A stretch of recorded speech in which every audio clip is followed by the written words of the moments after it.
Hello and welcome to RGU Talk, the official podcast of Robert Gordon University. I'm your host, Johnny Milne, and this week we're adding a splash of culture to the show. I'm delighted to be sitting with Head of Grey School of Art.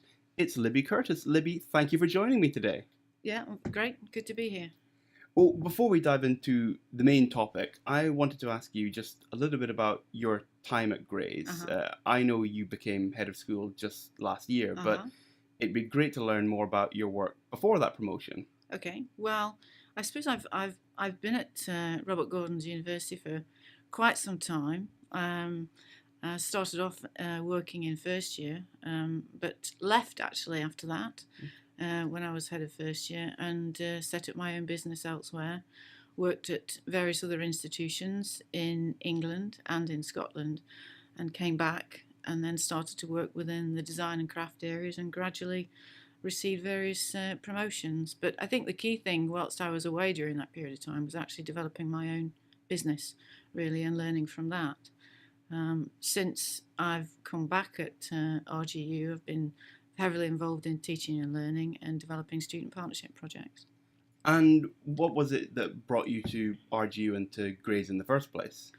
Well, I was working down in Devon quite a change. Yeah. Well, I'm moving from one coastal environment to the next. Yeah, so that's all right. So I was working down in Devon in FE College, and I really wanted to work within a higher education institution.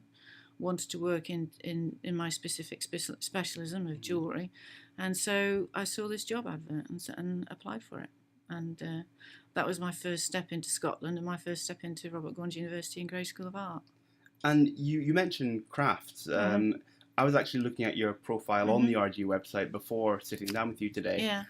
And I saw that one of your interests was listed as social politics of craft. And as a complete novice when it comes to art, you know, the old cliches that I don't know art, but I know what I like.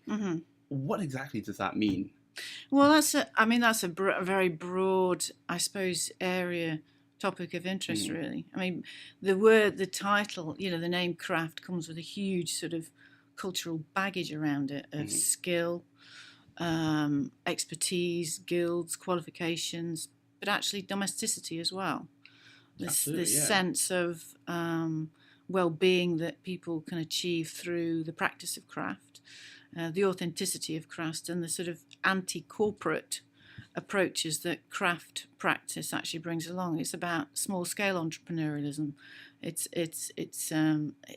not about, you know, big books or anything like that. You know, it's about authenticity, making beauty. It's back to the sort of arts and crafts sort of ideals within that. But actually, if you think about the way that technology has opened up the approach that many individuals can take, the democratization, if you like, of being able to practice craft has opened up new marketplaces for all sorts of different people to work within a craft area. And quite a lot of people use craft as an activist movement, anti-global sort of approach to mass production and so on. So it's you know, it's really sort of celebrating small is beautiful in a sense. So I suppose you could see it in the same way as artisan bakeries, if you like. Small scale production, authenticity, you know, and really, you know, kind of communicating those ideals, really. I mean, that certainly cleared it up more for myself and hopefully for people listening. On to what we're actually here to speak about today. We're heading into the annual highlight in the Grey School of Art calendar. Yeah, sure. It's one of the major showcases for the whole university. It's the degree show. What can we expect from this year's graduating students? Well, as you know, we have students that are disciplines within painting, sculpture, printmaking, moving image, photography, communication design, illustration, graphics, jewellery, ceramics. Sometimes I think we may have some students that are dealing with glass this year, and we have fashion and textiles, craft as well, fine art, and aspects of batch production as well. So, I think the degree show, in a sense, when the school opens up, I mean, at the moment, we've got these workshops that are going around at the moment, everything collapses. The environments get, kind of cleared out, painted white, and everything goes back into the school. So it's a fantastic opportunity to see, the culmination of 4 years hard work, really. And when and where can the public see all this fantastic art on display, and of course purchase some if they wish? Yeah, well, the show starts open to the public on the 16th, Saturday the 16th, and then goes on through to the 24th. So I think, if I remember the opening times, I've just seen a poster for it. The opening times at the weekend are from 10 till 5, and then during the week from 10 till 8. Okay. But the private view starts on the 15th, so we have a big launch event, and the show is sponsored by BP, and we've been sponsored by them for about 14 years, I think, at the moment. I think my math may be wrong there. 14, 15 years. I think so, yeah. And all of this is at Grey School of Art? Yes, it is, RGU Talk campus? Yeah. What do you think the degree show means for the final year students getting involved? I mean, I presume for a lot of them this will be their first public exhibition. Well, for some of them it will be, but for most of them probably not, because a lot of them have had public exhibitions throughout their time at Grey's. We start public exhibitions right from the get-go in year one. It's really important for students to understand that feeling of having to put your work on show and it being viewed publicly. It's a very vulnerable position. It's a very important position to be in, to understand what that feels like, so that you can get a sense of what you need to do when you put your work in an exhibition, how you need to communicate with people, project management skills, all these sorts of things. But for the degree show particularly, that's a really emotional departure point for students. It's a threshold, if you like, into professional practice. And it actually signifies, as for all students, it's about leaving one creative environment and going into their next creative environment, whether it's onto masters or whether it's into developing a portfolio of work, or going into residency, or moving into a full-time job. And you mentioned that a lot of the students will have had their work displayed throughout their time at university. Clearly, is that an important part of their continuous professional and artistic development, to be able to learn from these experiences throughout their time at uni? Of course, and for some students, the exhibition, or to be able to have exhibitions, it will continue to be an important part of their career. For others, possibly not. The presentation of their work may take different forms. So it may well be that they're going to be presenting to an audience. They're going to have to defend their work in some cases, listen to views of other people. Often people bring very subjective views to work. And for a creative practitioner, being able to talk about your work, defend it, be excited by it, be motivated by it, it needs to be engaging for others to connect with that work as well. And I think it's last year was my first degree show, coming in and viewing it all, and obviously I'm biased now that I work here, but it's fantastic, and the art that is on display, the work of your students is. Yeah, I wouldn't have believed a lot of it came from students. Some of it's top class. Yeah, well, you have to remember that, I think when people come to a degree show, they expect to see skill, representation, use of materials, composition, all the usual things. But what they don't necessarily sometimes expect is the fact that the students' work is socially engaged. They're dealing with real problems in society. They're trying to solve those problems either through communication, or where they bring in awareness, or where they want to make a comment on them, for instance. The life of our community, the people around us, the problems that exist in our world are used as source material and used as a way to solve problems very often in the work that they're dealing with. And during the whole of your time at Grey's, before becoming head of school as well, have you had any standout artists that really you can pinpoint their work to this day? I can, yes, but I think that's a really unfair question. If I'm honest No, with you, absolutely, yeah. I think we have so many alumni that are working out there that are representing their practice within the creative industries. Grey School of Art as an alumni. I've had many students go through Royal College of Art and through very other esteemed international, master's courses. I think that, one student that actually stands out that was just been commented on in I think it was the Telegraph or the Times of the week, was Ade Adesina, who was one of our graduates in residence a few years back. One of the things that we do at the school is we support graduating students for a year within the school as a graduates in residence. Now, those students are able to use the facilities.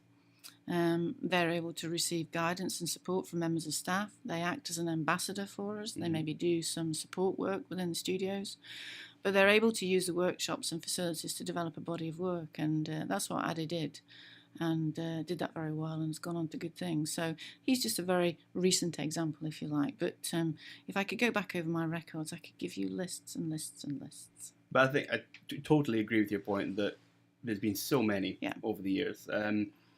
The degree show, as you've said a couple of times, marks the end of one chapter for the departing students. Yeah. But what about those who are that bit younger, or perhaps not, more mature students who are thinking about following that creative pathway? Do you have any advice for prospective grade students? Yeah, I think you have to follow your passion, actually. You have to be passionate about what you do in any walk of life, particularly in the creative industries. You have to work really hard. You have to, even more so now, really know that there are opportunities out there, but you have to really work towards them. You have to know who you are as an individual and be very reflective and think about your skill sets. I think having a career in the creative industries is it's not so simple as saying, I want that job in this place. I think you have to understand that you have to carve out your own niche. And that's an opportunity, and it's also quite scary at the same time. But lots of our case studies would show that we have students that are graduating from areas like painting that go into a whole manner of different disciplines, but they're using their creativity in very marked ways in order to facilitate creativity in others, curation. Maybe they're working in museums and galleries. Maybe they're working in learning and teaching environments, and maybe their practice is a component of their lifestyle. Maybe it's not their main component, but they're building on the skill sets and transferable skills that they've learned during their creative education. So I think coming into the arts, you have to be passionate. You have to know yourself. Once you've graduated, you then have to start to reflect on what are your skill sets and how you're going to use them going forward.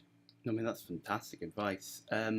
We also, around about the same time, have the Look Again Festival taking place in Aberdeen.